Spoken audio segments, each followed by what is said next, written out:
అందరికీ నమస్కారం. శేఖర్, ఇది ఎన్నో సక్సెస్ మీట్? ఇది వరుసగా సక్సెస్ మీట్లే కదా మీకు. All films you sit here after the film releases and you having a success. One more to your belt.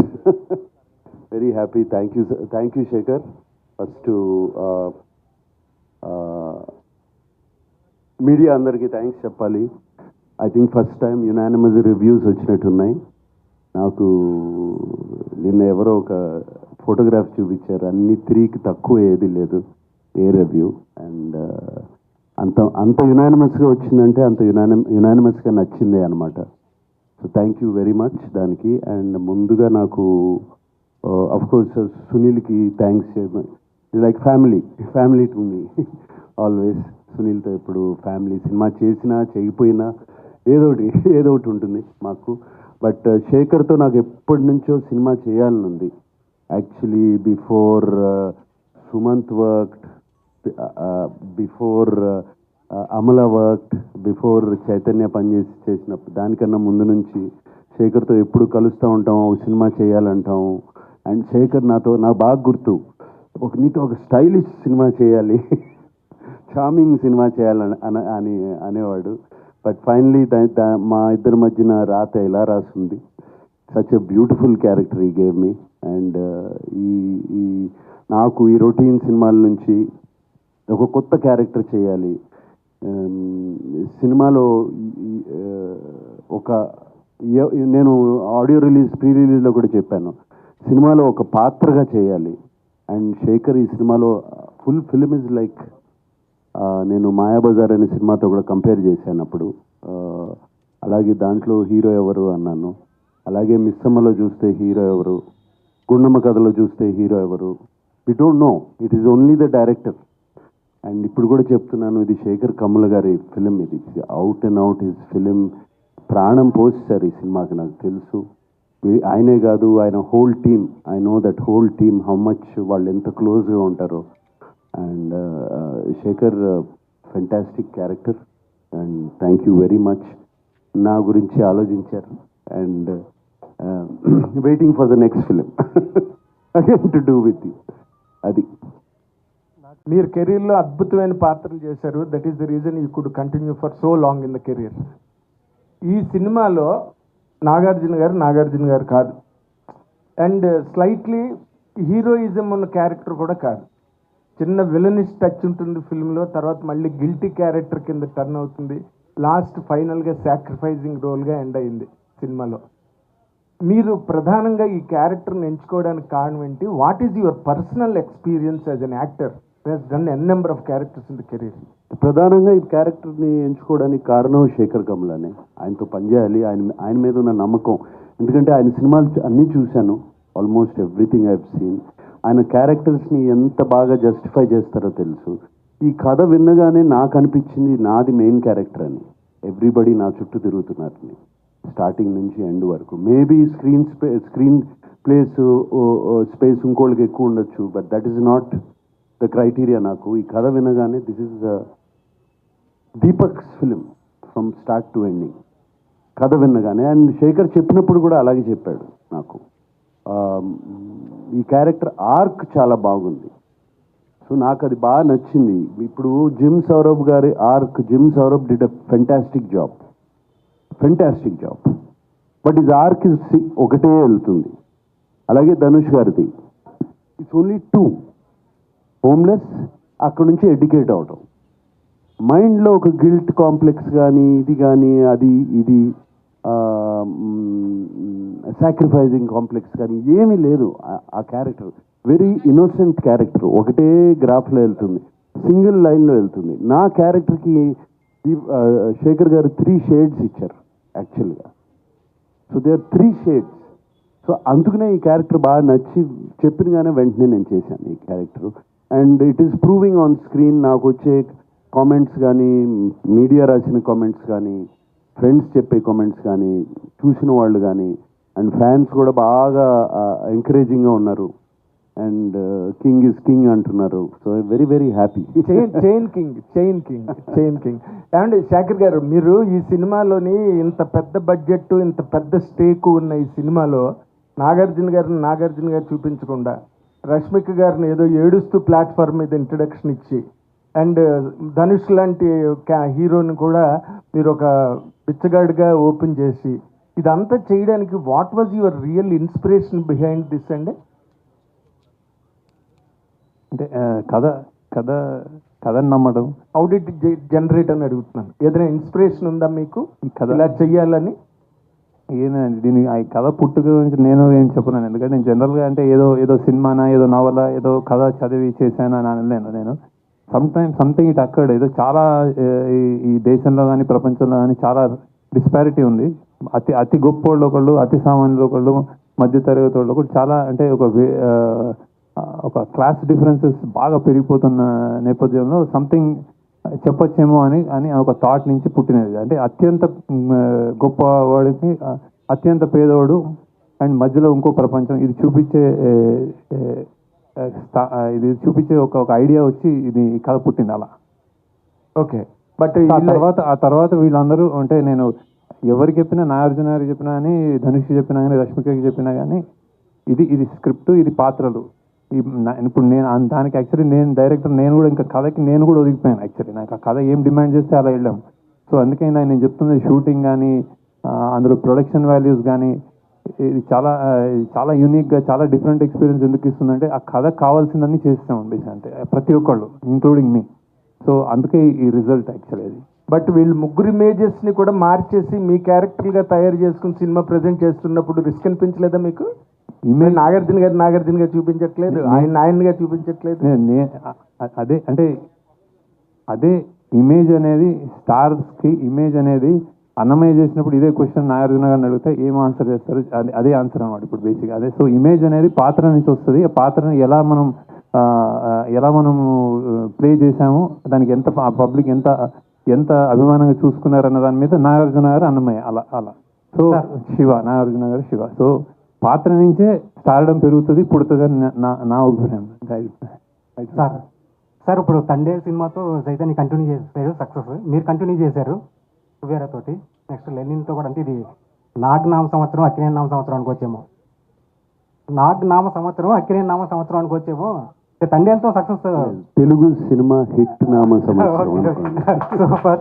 అయితే సార్ ఇందులో రష్మిక సాంగ్ ఒకటి తీసారు, ఇందులో చాలా బాగుంటుంది సాంగ్. అది రన్ టైం తగ్గించి ఆ సాంగ్ పెట్టచ్చు కదా.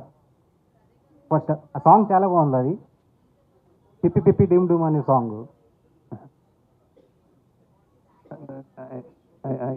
యాక్చువల్ డ్యూరేషన్ అంటే అది సాంగ్ ఉండి తర్వాత తీయలేదు మేము. అది ప్రమోషనల్ సాంగ్ ఏదైనా చేద్దాము అని ఒక నార్త్లో ఇప్పుడు పాన్ ఇండియా సినిమా అనుకున్నప్పుడు కొన్ని అలా చేస్తూ ఉంటారు వాళ్ళు బేసిక్గా.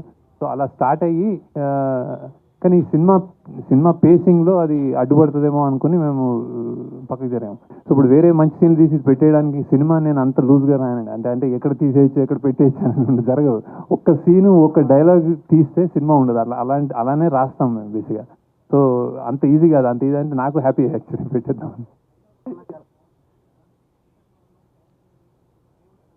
అవును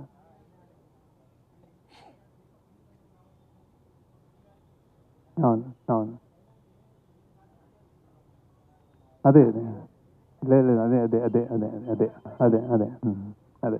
శేఖర్ గారు, సెకండ్ హాఫ్లో మిడ్వే ఏంటంటే ధనుష్ గారు ఒక టార్గెట్ పెట్టుకుంటారు. ఏంటంటే ఈ 10,000 కోట్లతో ఇన్ని సిటీస్లో ఉన్న మా వాళ్ళ జీవితాలు మార్చేయాలని చెప్పి అనుకుంటారు.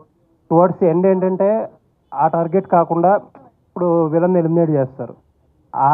ఇప్పుడు ఆయన టార్గెట్ అచీవ్ చేసే టైప్లో ఏదన్నా క్లైమాక్స్ ఆలోచించారా డ్యూరింగ్ రైటింగ్ ప్రాసెస్?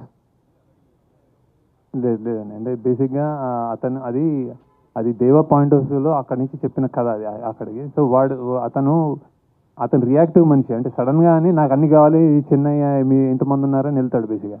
తర్వాత దానికంటే ఇంపార్టెంట్ నాకు ఆ అమ్మాయి బిడ్డ అనుకుంటాడు బేసిక్. సో మేము బతకడం ఇంపార్టెంట్ అన్న దానికి ఆ బతకనివ్వడేమో అన్న భయంతో అతన్ని ఎలిమినేట్ చేస్తాడు తప్ప ఈ డబ్బులంతా ఆల్రెడీ అంటే ఆల్మోస్ట్ వచ్చినట్టే. అది బేసిక్గా ఆ గోల్ కంటే ఇతను మమ్మల్ని బతకనివ్వడేమో అన్నది అతని. సునీల్ సార్, సార్ రిలీజ్కి ముందు చాలా టెన్షన్గా ఉన్నారు, ఎందుకంటే మీరు ఎగ్జిబిటర్గా డిస్ట్రిబ్యూట్ ఏంటి ఇప్పుడేమనిపిస్తుంది? ఆ నర్వస్ నుంచి ఇప్పుడు కామనే బయటకు మాకు, కానీ ఈసారి కొంచెం లాంగ్ ఉంది. 2-3 months నుంచి ఏ సినిమా ఆడలేదు. ఈ సినిమా వెరీ హ్యాపీ అందరికీ. నేను టెన్షన్లో లేను, ప్రెషర్లో. ఆ సెన్సార్ టెన్షన్, పని టెన్షన్లో ఉంటే వేరే టెన్షన్ ఏం లేదు. యూజువల్లీ నేను టెన్షన్ ఇస్తాను, తీసుకోను. ప్రాబ్లం ఇప్పుడు ప్రాబ్లం అయింది ఈ వర్క్ టెన్షన్. నేను సెన్సార్ అవ్వాలి, సార్ హెల్ప్ చేశారు. సార్ హెల్ప్ చేయలేదంటే నాగార్జున సార్ ఈరోజు పిక్చర్ ఈ టైంకి అయ్యేది కాదు. 100% సార్ హెల్ప్ చేశారు నాకు. సార్ అందరూ మాట్లాడుకుంటున్న ఒక మాట, ఈ టికెట్స్ గురించి జనాలు థియేటర్కి తీసుకురావడం గురించి చాలా ఓకల్గా మాట్లాడారు మీరు. బట్ లాస్ట్ మినిట్లో టికెట్ ప్రైస్ ఇంక్రీజ్ చేయాల్సి వచ్చింది. ఏం ఇంక్రీజ్ చేయాలి? ఎక్కడ ఇంక్రీజ్? ఆంధ్రాలో 75 రూపీస్, 75 రూపీస్ చేయలేదు, 25-50 చేసాం. అక్కడ మరే తక్కువ ఉన్నాయి కొన్ని. ఓకే, మరే 100 రూపీస్ ఉంటే 150 రూపీస్ ఉంటే 175 చేశారు అంతే. 25 రూపీస్ మాక్సిమం చేశారు. ఎక్కడ టికెట్ ప్రైస్ 75 రూపీస్? ఇంక జియో అట్లా తీసుకున్నారు అప్ టు 75 రూపీస్ అని. ఎందుకంటే మేము అక్కడ అమ్ముతాం సినిమా. అమ్మితే డిస్ట్రిబ్యూటర్ ఏమంటాడు, అసలు కనీసం రేట్స్ లేవు, మేము ఎందుకు ఇవ్వాలి ఈ రేట్ అంటే దానికోసం తీసుకున్నాను. ఇక్కడ హైదరాబాద్లో ఏం పెట్టాం చూడండి, మల్టీప్లెక్స్లో 200, కొన్ని చోట్ల 250, కొన్ని single theatres 175, 150, B class, C class 100 rupees, 110. ఎక్కడ పెంచలేదు చూడండి మీరు. బాగా రీజనబుల్గా పెట్టాం. Okay sir. అది దట్ ఏంటంటే మీలాంటి ఒక పెద్ద హీరో చాలా వల్నరబుల్ క్యారెక్టర్ కొట్టించుకున్నారు, తిట్టించుకున్నారు, లాస్ట్గా సాక్రిఫైస్ కూడా చేయాల్సి వచ్చింది. అంటే ఎటువంటి క్యాలిక్యులేషన్స్ ఏమీ లేకుండా. ఎవరు కొట్టలేదు అనుకుంటా. ఓకే, ధనుష్ గారు ధనుష్ వెనకాల సో దేనికి కూడా వితౌట్ ఎనీ క్యాలిక్యులేషన్స్ చాలా. ఇప్పుడు చాలా మంది అంటారు కదా, ఏజ్ అప్రోప్రియేట్ రోల్స్ లేకపోతే డిఫరెంట్ రోల్స్ అన్నీ అంటారు కదా. You have done it everything actually. ఈ షిఫ్ట్ చాలా ఫ్రెష్గా ఉంది.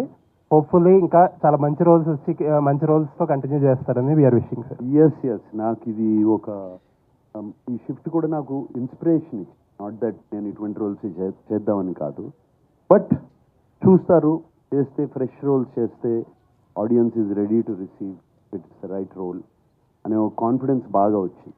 సో ఎటువంటి రోల్ అన్నా చేయొచ్చు అని. Looking forward sir. Yes, congrats. Thank you.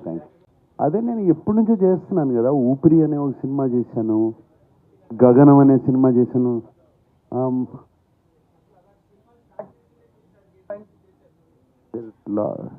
Lot of films బాగా క్యారెక్టర్గా అంతమంది సినిమా చేశాను నేను. పెద్ద క్యారెక్టర్ గ్రే షేడ్స్ అనేది కాదు, క్యారెక్టర్ జనాన్ని యాక్సెప్ట్ చేస్తే ఏ షేడ్ అయినా కూడా పర్వాలేదు. That is important. శేఖర్ గారు సార్, ఇప్పుడు మామూలుగా ఎడిట్ అంతా అయిపోయి అన్ని చూసుకున్నాకనే 3 గంటల 14 నిమిషాలు వస్తాయి. ఒరిజినల్గా ఎంత కంటెంట్ వచ్చింది సార్?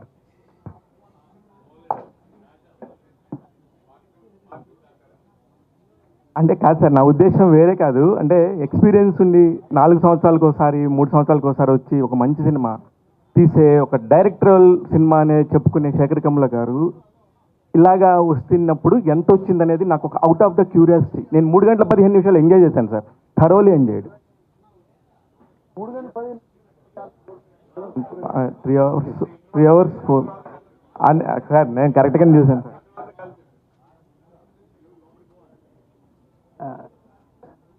యా చాలా. అంటే నేను జనరల్గా అంటే ఎక్కువ సాంగ్ మౌంటాజెస్, సాంగ్స్కి బాగా లెంత్ పెట్టి అలా తీస్తాను. బేసిక్గా కథగా వేరే వేరే సీన్లు, అడిషనల్ సీన్స్ చాలా తీసేయడం అలా ఉండదు. జనరల్గా లెంత్ నా జనరల్గా పాటల వల్ల ఉంటుంది అనమాట.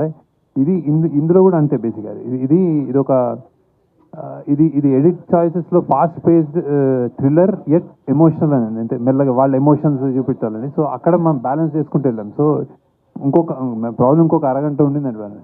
నాగార్జున గారు చాలా కలర్ఫుల్ నాగార్జున గారు ఉంటే అనుకునే టైంలో ఇంటర్వెల్ దాకా చూసినాక అసలు నాగార్జున గారికి అసలు క్యారెక్టర్ చేసే అవసరమే వచ్చింది అని అనుకుని సెకండ్ హాఫ్ చూసినాక అమ్మయ్య ఓకే అందుకు చేసుంటారేమో అనిపించింది. ఇది నాకున్న ఒపీనియన్. మీకు అలాంటి ఫోన్లు ఏమైనా వచ్చాయా?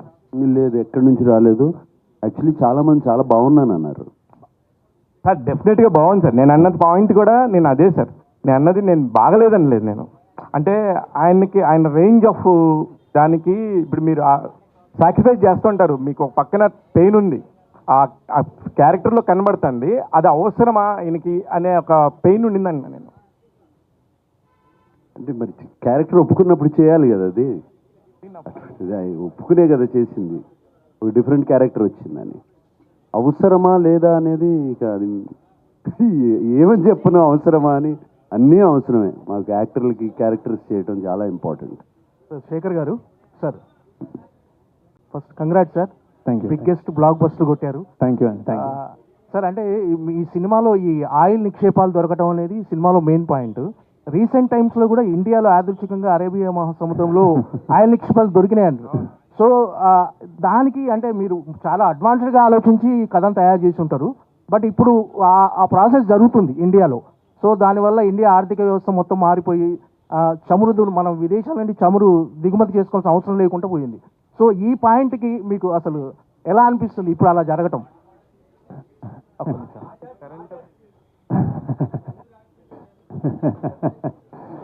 లేదు కొన్ని అంటే అంటే ఏం లేదు, జస్ట్ అంటే ఇది ఇది ఇది ఇది ఇది అసలు ఇది నేను మామూలుగా ఊహించి రాసిందే బేసిక్గా. కొన్ని అంటే ఇప్పుడు ఏదో గన్లు ఉంటాయి, మన మైకా ఉంటుంది, బొగ్గు గన్లు ఉంటాయి, అడవులు కలప ఉంటుంది కొట్టేసేది. అంటే ఇది ఈ మన ఈ విధ్వంసం ఉంటుంది, ఇండియన్ రిసోర్సెస్ని విధ్వంసం చేయడానికి కొంచెం ఐదర్ అది డెవలప్మెంట్ అనొచ్చు, విధ్వంసం అనొచ్చు, అట్లా నుంచి ఒక వచ్చిన పాయింట్ అది బేసిక్గా. సో ఆయిల్ సముద్రాల్లో దొరుకుతుంది అన్నది ముందు అది మామూలుగా అనుకునే రాశాను. అంటే అదొక గొప్ప మంచి పాయింట్ అనిపించింది అది. సో ఇప్పుడు దొరికిందంటే హ్యాపీ, ఇంకా ఇంకా ఎంత దొరికితే అంత హ్యాపీ కదా. ఈ ఆయిల్ నిక్షేపాలతో మీకు మీ ప్రొడ్యూసర్లను కుబేరులను చేశారు మీరంతా. సార్, ఇది ఏ పొలిటికల్ పార్టీకి సంబంధించిన సిద్ధప్ప అయి ఉండొచ్చండి. మామూలుగా అంటే సినిమాకి సంబంధించి మీరు తీసుకున్న పాయింట్ అది అందరికి తెలిసిన పాయింట్స్ యాక్చువల్లీ. ఇప్పుడు గవర్నమెంట్ గురించి కూడా మాట్లాడుతున్నప్పుడు అనేక సార్లు కూడా దీనికి సంబంధించి మాట్లాడారు. దీనికి సంబంధించి పేర్లు చెప్పలేను కానీ గ్రూప్స్ గురించి కూడా మాట్లాడారు. ఇది ఇది ఇది ఇది ఏ పొలిటికల్ పార్టీ అని మన దేశ చరిత్ర ఇది, ఒక పొలిటికల్ పార్టీ అని కాదు.